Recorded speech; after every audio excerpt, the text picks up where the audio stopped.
And the hardest thing to go through, man, I'm telling you, sometimes when you have, when you have a car and when you have an older engine, and the last thing you want is for the mechanic to say, your engine needs to go through an overhaul.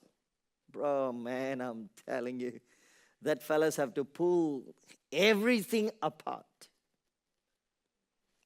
And then it inconvenience because it takes about 3 weeks to a month. Some people want to do lazy jobs, is just buy a new engine. It's easy to get a new engine than to work on yours because it's inconvenience. And that's the same thing. Sometimes, in order to break up the past, you got to pull apart everything. You got to pull some of the old folk tales our parents used to say. Why do they say folk tales? Because they don't know how to say it in the right way that you understand. So they got to go some kind of a story that you will grow up with. It's a bad luck. And then you just got stuck into it. It's a bad luck. What do you mean it's a bad luck? Giving is good. Oh, what if we don't have?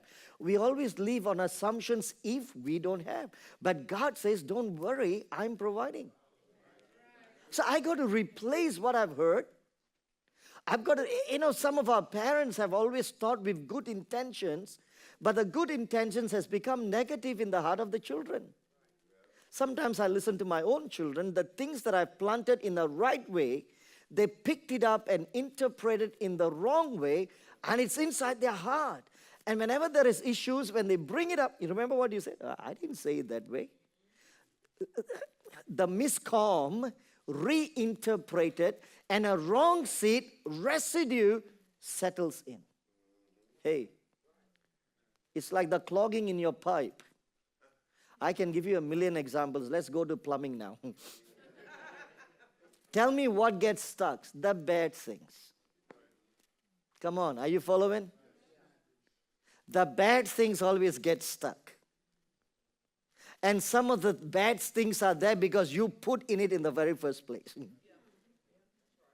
Some of the things that are there in your heart, your mind, and your soul, you put it there in the very first place. You got to deal with that. Are you with me? So we have to deal with it because we really want us, our family, our church, our people, the anointing to prosper, work in your life. Come out of that bondage.